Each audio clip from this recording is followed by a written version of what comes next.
meeting with between President Putin as well as President Zelenskyy. If President Putin doesn't show up to these talks in person in Turkey, will you join Europe in putting higher sanctions on Russia? If I felt it would be important toward getting the deal done, I'm the one that insisted on the meeting. They couldn't get a meeting because one said ceasefire, one said no ceasefire. It was going back and forth. I said, look, at this point, we got to stop it. Just go to the meeting. The meeting's been set. Go to the meeting on Thursday. And if I thought it would be helpful, I don't know where I'm going to be at that particular point. I'll be someplace in the Middle East, but I would fly there if I thought it would be helpful. Yeah, please. Refugees. I want to ask you about South African refugees. Dozens of Afrikaners who claim discrimination in their home country are heading to the United States, right, where your administration is going to welcome them as refugees. Now, this comes as you've halted virtually all refugee admissions for people fleeing famine and war from countries like Sudan and the Democratic Republic of Congo. Why are you creating an expedited path into the country for Afrikaners but not others? Because they're being killed, and we don't want to see people be killed. Now, South Africa leadership is coming to see me, I understand, sometime next week.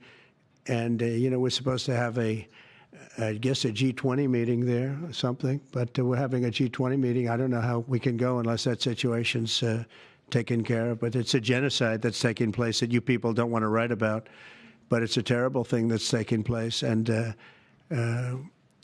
farmers are being killed. They happen to be white.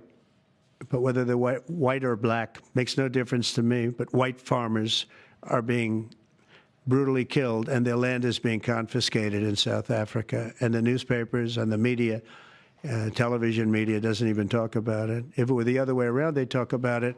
That would be the only story they'd talk about. And I don't care who they are. I don't care about their race, their color. I don't care about their height, their weight. I don't care about anything. I just know that what's happening is terrible. I have people that live in South Africa. They say it's a terrible situation taking place. So we've essentially extended citizenship to those people to escape from that violence and come here. Yeah.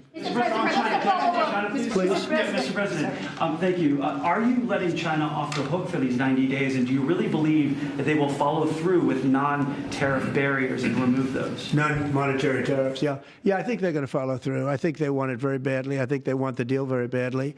Again, this doesn't include the steel tariffs that I put on a long time ago that Biden tried to get off, but he couldn't get them off because it was too much money. You know, I took in hundreds of billions of dollars from China, what a lot of people don't know, but we put on the tariffs originally. And if I didn't do that, we wouldn't have a steel industry today. Now we have a thriving steel industry. It'll be thriving much more with what we're doing because this is the next level. But it doesn't include that, doesn't include cars, doesn't include pharmaceuticals when we do that.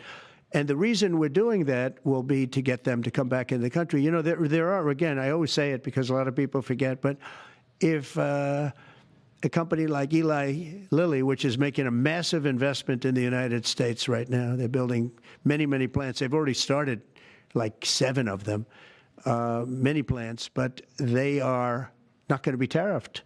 There's no tariff cost. So they're all doing that. They're all coming back to the United States. I mean, I'll tell you what, I hope I get the benefit of watching this because, as president, because, you know, it takes a little while to do this stuff. And we're doing it early in the administration. If you think of it, we have, I believe, if you look at the real total, it's over $10 trillion committed for plants and factories. Other administrations haven't had $1 trillion over a 4-year period, even over an 8-year period. We have over $10 trillion committed in one form or the other over 2 months. Give me a break. I'm here to hear 3, but let's give me a break on the first month. We want to get acclimated. But, you know, but if you think about it, it's really 2 months. And so in 2 months, we have an investment already of over $10 trillion. And other presidents haven't had that done over a year, over 4 years in some cases. It's unprecedented. There's never been anything like it. It's a very exciting time in America. Thank you very much, everybody. Thank you. Who's in charge of the budget bill while you're gone, sir? I'll sign it. Yeah.